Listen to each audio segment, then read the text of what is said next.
Welcome to Modern Mantras EduHub YouTube channel. நம்ம UPSC Prelims 2025 கான marathon revision classes-ல Indian Polity third class Salient features of Indian Constitution பார்க்கலாம். First வந்து பாத்தீங்க அப்படினா it is lengthiest written constitution. So Indian Constitution வந்து first it is a written constitution like your US Constitution and it is the lengthiest constitution சொல்றாங்க. அதுக்கான காரணங்கள் என்னென்ன அப்படினு பாத்தீங்க அப்படினா first because of its geographical factors, vastness of the country and its diversity, ரெண்டு தான் காரணம். அடுத்த காரணம் வந்து பாத்தீங்க அப்படினா historical factors. இதுல Government of India Act 1935, so அதோட இன்ஃப்ளூயன்ஸ், so அது ஒரு பல்கியான ஒரு ஆக்ட், so அதனால இந்த கான்ஸ்டிடியூஷனும் பல்கியரா இருக்கு. Next single constitution for both central and states. சரியா? ஸோ ஒரே கான்ஸ்டிடியூஷன்ல சென்ட்ரல் கவர்மெண்ட் பத்தியான அவங்களோட பவர்ஸ் அண்ட் ஃபங்க்ஷன்ஸும் இருக்கு, ஸ்டேட் கவர்மெண்டோட பவர்ஸ் அண்ட் ஃபங்க்ஷன்ஸும் இருக்கு. அண்ட் ஃபோர்த்தா dominance of legal luminaries in constituent assembly. So நிறைய அட்வொகேட்ஸ் அண்ட் லீகல் பிராக்டிஷனர்ஸ் இருந்ததுனால ஸோ அவங்களோட கான்ட்ரிபியூஷனால அவங்களோட constitution is bigger in size. The Constitution contains not only the fundamental principles of governance but also detailed administrative provisions. So உங்களோட constitution பல்கியரா இருக்கிறதுக்கு இதுவும் காரணம். So next வந்து பாத்தீங்க அப்படின்னா drawn from various sources. So Indian Constitution அப்படிங்கிறது it is borrowed from various sources. B.R. Ambedkar வந்து எப்படி சொல்லியிருக்காரு அப்படின்னா ransacking all the known constitutions of the world அப்படின்னு சொல்லியிருக்காரு. ஸோ இந்த ஸ்டேட்மெண்ட் கொடுத்து யார் சொன்னாங்க அப்படின்னு சொல்லி கொஸ்டின்ஸ் வந்து கேட்க முடியும். ஸோ அதனால அதை அண்டர்லைன் பண்ணி வச்சுக்கோங்க உங்களோட புக்ல. ஸோ உங்களோட கான்ஸ்டிடியூஷனோட structural part of constitution it is derived from government of India act 1935. Next philosophical part of constitution அப்படின்னா என்னன்னு கேட்பாங்க. It is fundamental rights and DPSP. So இது எங்க இருந்து எடுத்திருக்காங்க அப்படின்னா fundamental rights from American constitution and DPSP from Irish constitution, இரண்டுல இருந்து எடுத்திருக்காங்க. Next, political part of the constitution. It is the principle of cabinet government and relationship between executive and legislature. It is drawn from British constitution. So நிறைய provisions எடுத்திருக்காங்க. So அதெல்லாமே நம்ம டீடைலா லாஸ்ட்ல sources அப்படிங்கிற டாபிக்ல பார்ப்போம்.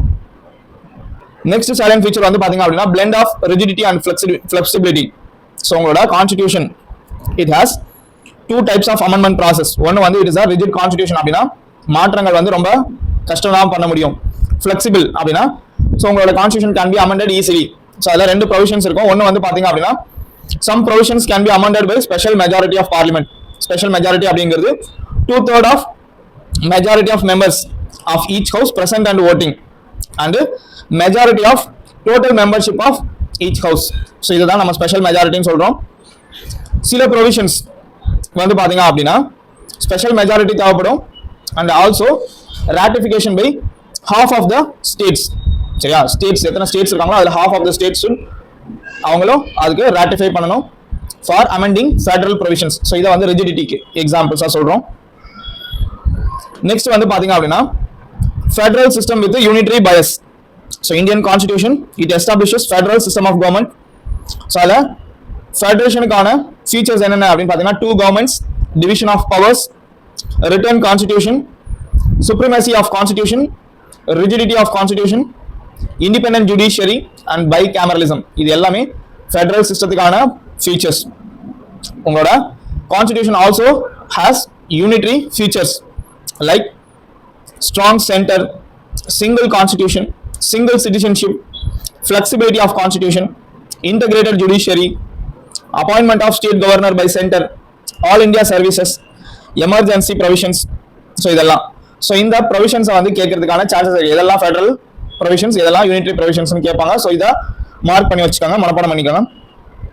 கான்ஸ்டிடியூஷன்ல எங்கேயுமே ஃபெடரேஷன் அப்படிங்கிற டேர்ம் வந்து யூஸ் பண்ணவே இல்லை. Instead article 1 mentions India as a union of states அப்படிங்கிற இதுதான் யூஸ் பண்ணியிருக்காங்க. ஸோ இதெல்லாம் சிஸ்டம் வித் யூனிட்டரி பயஸ் அப்படிங்கிறதுக்கான எக்ஸாம்பிள்ஸ். கான்ஸ்டிடியூஷன் அதை வந்து பொலிட்டிக்கல் சயின்டிஸ்ட் எப்படிலாம் டிஸ்கிரைப் பண்ணிருக்காங்க அப்படின்னா federal in form but unitary in spirit, quasi federal அப்படின்னு சொல்லி கேசி வேர். இந்த ரெண்டு ஸ்டேட்மெண்ட் சொன்னது வந்து கேசி வேர். நெக்ஸ்ட் வந்து பாத்தீங்க அப்படின்னா மோரிஸ் ஜோன்ஸ் அவர் வந்து பார்கெனிங் ஃபெடரலிசம் அப்படின்னு சொல்லியிருப்பார். நெக்ஸ்ட் கிரான்வில் ஆஸ்டின் இவர் வந்து கோஆபரேட்டிவ் ஃபெடரலிசம் அப்படின்னு சொல்லியிருப்பாரு. Next Ivor Jennings federation with centralising tendency. So இதெல்லாம் நீங்கள் எழுதி வச்சு மனப்பாடம் பண்ணிக்காங்க, இதெல்லாம் கேட்கறதுக்கான சான்சஸ் இருக்கு. ஸோ நெக்ஸ்ட் வந்து பார்த்தீங்க அப்படின்னா பார்லிமெண்டரி ஃபார்ம் ஆஃப் கவர்மெண்ட். சரியா? So you have 2 types of government. ஒன்று வந்து பார்லிமெண்டரி ஃபார்ம், இன்னொன்று வந்து presidential form. So Indian constitution makers என்ன பண்ணாங்க அப்படின்னா they chose parliamentary form of government instead of presidential form of government. So அதுக்கு அது வந்து டீடைல்டாக நம்ம பார்லிமெண்டரி ஃபார்ம் அப்படின்னு சொல்லிட்டு செப்பரேட்டாக ஒரு சாப்டர் இருக்கா, ஸோ அதில் படிக்கலாம். So features of parliamentary form of government in India என்னென்னலாம் ப்ரொவிஷன்ஸ் இருக்கு அப்படிங்கிறத நீங்கள் நோட் பண்ணு. Presence of nominal and real executives. Next majority party rule, collective responsibility of executive to legislature, membership of the ministers in the legislature, leadership of the prime minister or the chief minister, dissolution of lower house, either it is Lok Sabha or state legislative assembly. So Indian parliamentary system is largely based on British parliament. There are some differences. So for example, Indian parliament, it is not a sovereign body like the British parliament. So இன்னொரு point வந்து பாத்தீங்க அப்படின்னா Indian state has elected head, that is republic அப்படின்னு சொல்றோம். While the British state has a hereditary head, monarchical form வந்து follow பண்றாங்க. Point வந்து synthesis of parliamentary sovereignty and judicial supremacy. So ரெண்டுமே மர்ஜ் பண்ணிருக்காங்க. The doctrine of sovereignty of parliament அப்படிங்கிறது it is associated with British parliament. அதே சமயம் the principle of judicial supremacy it is associated with American Supreme Court. So இந்தியாவில் இந்த ரெண்டுமே blend பண்ணிருக்காங்க. But still இந்தியாவில் நம்ம ப்ரொசீஜர் எஸ்டாப்ளிஷ்ட் பை லா அப்படிங்கிறத ஃபாலோ பண்றதுனால India the scope of judicial review is narrower than the judicial review power by US Supreme Court. So இது ஏன் அப்படின்னா யூஎஸ்ல they follow due process of law, whereas இந்தியாவில் நம்ம என்ன ஃபாலோ பண்றோம், ப்ரொசீஜர் எஸ்டாப்ளிஷ்ட் பை லா அப்படிங்கிற கான்செப்டை ஃபாலோ பண்றோம்.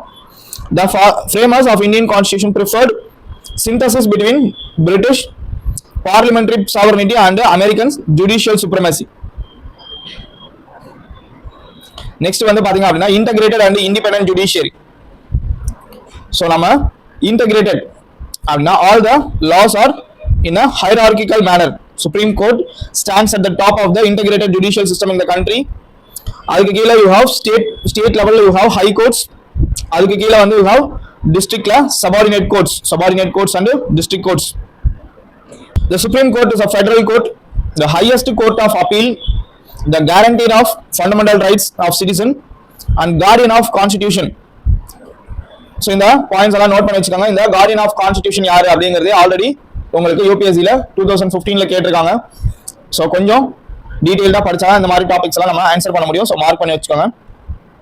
To ensure the independence of judiciary, constitution வந்து நிறைய provisions வந்து பண்ணிருக்காங்க. Like security of tenure, fixed service conditions of judges, அப்புறம் all the expenses of Supreme Court are charged on the Consolidated Fund of India. Next, prohibition on discussion on the conduct of judges in the legislature, ban on practice after retirement.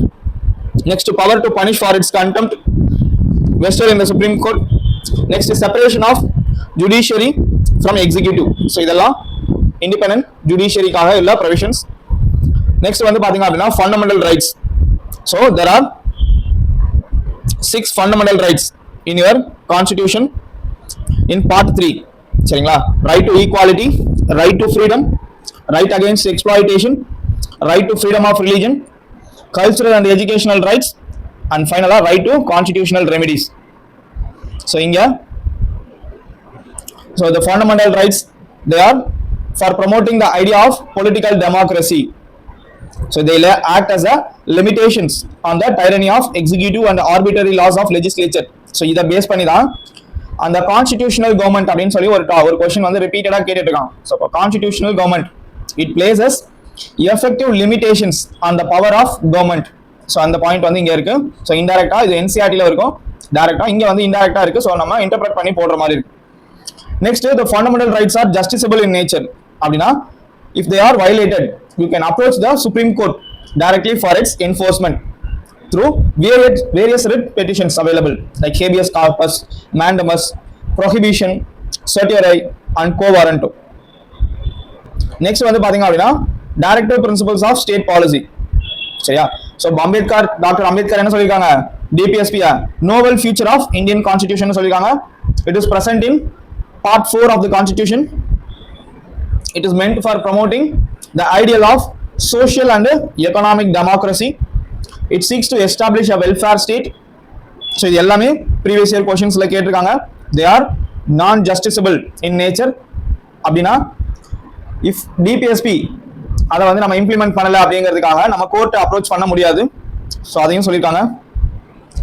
So next, the constitution itself declares these provisions are fundamentals in the governance of the country. இது 2013 ஓட question, 2013 ஓட question. So DPSP ல நிறைய points இங்க இருந்தே உங்களுக்கு questions அதுக்கு முன்னாடி கேட்டிருக்காங்க. Next, fundamental duties. Original constitutionல உங்களுக்கு fundamental duties பத்தி பேசவே இல்லை. In 42nd Amendment Act, fundamental duties are added after the recommendations of Swearing Singh Committee. சரிங்களா? So it is placed under Part 4A, Article 51A. So இவங்களும் they are non-justiciable in nature. Next is secular state. India is a secular state. Indian constitution நிறைய provisions they speak about secular nature of Indian state. சரியா? secularism அப்படிங்கிறது western secularism அப்படின்னு ஒரு concept, Indian secularism, ரெண்டுத்துக்கும் நிறைய difference இருக்கு. Western concept of secularism அப்படிங்கிறது there is a complete separation of religion from the state. This is a negative concept of secularism. Indiaல we are following positive concept of secularism where we give equal respect to all religion. So இதுக்கு நிறைய articles இருக்கு. Even உங்களோட preamble the term secular was added by 42nd Amendment Act. அதுக்கப்புறம் வந்து பாத்தீங்க அப்படின்னா நிறைய articles இருக்கு. 14, 15, 16, 25, 26, 27, 28, 29, 30, 44. ஸோ இவங்க எல்லாமே they try to establish the secular nature of the constitution. Next you have universal adult franchise. So universal adult franchise அப்படிங்கிறது all the persons above the age of 18 years they are eligible for voting irrespective of any caste, any race, any religion, any sex, literacy, wealth எதுவுமே consider பண்ணாம persons above 18 years அவங்களுக்கு voting rights கொடுக்கிறது தான் என்னது இந்த universal adult franchise. Next வந்து பாத்தீங்க அப்படின்னா single citizenship. So though Indian constitution is federal in nature, it provides for a single citizenship. சரிங்களா? நமக்கு இங்க யுஎஸ் மாதிரி dual citizenship கிடையாது. Next வந்து பாத்தீங்கன்னா independent bodies.